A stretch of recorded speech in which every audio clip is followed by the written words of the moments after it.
ನಮಸ್ತೆ ಸ್ನೇಹಿತರೆ, ವಿಜಯ ನ್ಯೂಸ್ಗೆ ಸ್ವಾಗತ. ಕೋಲಾರದಲ್ಲಿ ಕಾಂಗ್ರೆಸ್ ಕಾರ್ಯಕರ್ತರ ಸಮಾವೇಶದಲ್ಲಿ ಮಾರಾಮಾರಿ, ಶಾಸಕರ ನಡುವೆ ಕೈಕೈ ಮಿಲಾಯಿಸಿದ ಕಾರ್ಯಕರ್ತರು. ಎಚ್.ಕೆ. ಮುನಿಯಪ್ಪ ಹಾಗೂ ರಮೇಶ್ ಕುಮಾರ್ ಬೆಂಬಲಿಗರ ನಡುವೆ ಮಾತಿನ ಚಕಮಕಿ. ಕೋಲಾರ ನಗರದ ಹೊಲವಲಯದ ನಂದಿನಿ ಪ್ಯಾಲೇಸ್ನಲ್ಲಿ ನಡೆಯುತ್ತಿರುವ ಸಮಾವೇಶ ಆರಂಭಕ್ಕೂ ಮೊದಲೇ ಶುರುವಾದ ಗಲಾಟೆ. ಕಾಂಗ್ರೆಸ್ ಪಕ್ಷದ ವಿರುದ್ಧ ಕೆಲಸ ಮಾಡುವವರನ್ನು ವೇದಿಕೆ ಮೇಲೆ ಕೂರಿಸಿ ಎಂದು ಶುರುವಾದ ಗಲಾಟೆ. ಕಾಂಗ್ರೆಸ್ ಜಿಲ್ಲಾಧ್ಯಕ್ಷ ಲಕ್ಷ್ಮೀನಾರಾಯಣ್ ಮೇಲೆ ಕೈ ಮಾಡಿ ಸಭೆಯಿಂದ ಹೊರತಳ್ಳಿದ ಕೆಲ ಕಾರ್ಯಕರ್ತರು. ವಿಜಯ ನ್ಯೂಸ್ ಚಿಂತಾಮಣಿ. ಸ್ಥಳೀಯ ಮಾಹಿತಿಗಾಗಿ ವಿಜಯ ನ್ಯೂಸ್ ಅನ್ನು ಸಬ್ಸ್ಕ್ರೈಬ್ ಮಾಡಿ.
ಇವತ್ತಿನ ಪ್ರಾಮಿಸ್ ಮಾಡಿ ಯಾರು ಪಕ್ಷ ದ್ರೋಹವನ್ನು ಮಾಡಿ ಪಕ್ಷಕ್ಕೆ ಮೋಸ ಮಾಡಿದಾರೋ ಅವರನ್ನು ಇಟ್ಕೊಂಡ ಪ್ರಶ್ನೆನೇ ಇಲ್ಲ.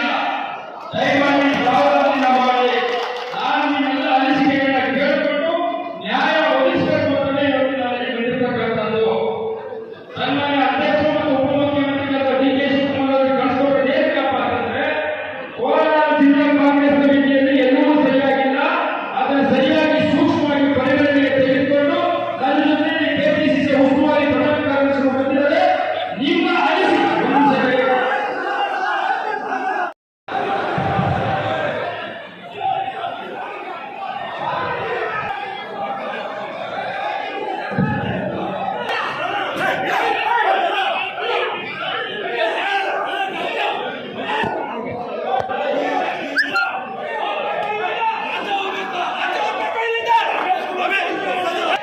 ಸರ್ ನಿಮ್ಮೆಲ್ಲ ಟಾರ್ಗೆಟ್ ಮಾಡಿದ್ರು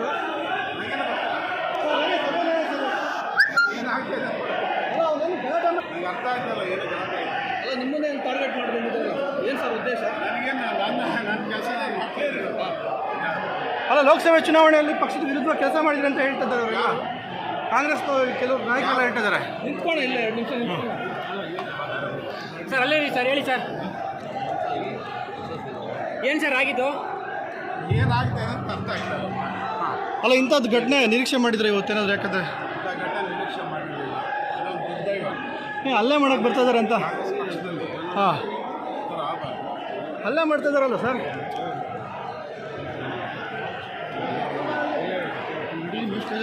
ಅದೊಂದು ದುರ್ದೈವ. ಹಲ್ಲೆ ಮಾಡಕ್ಕೆ ಬರ್ತಾ ಇದ್ದಾರೆ ಅಂತ. ಕಾಂಗ್ರೆಸ್ ಪಕ್ಷದಲ್ಲಿ ಹಾಂ, ಆಗಬಾರ್ದು. ಹಲ್ಲೆ ಮಾಡ್ತಾ ಇದ್ದಾರಲ್ಲ ಸರ್. ಎಲ್ಲರಿಗೂ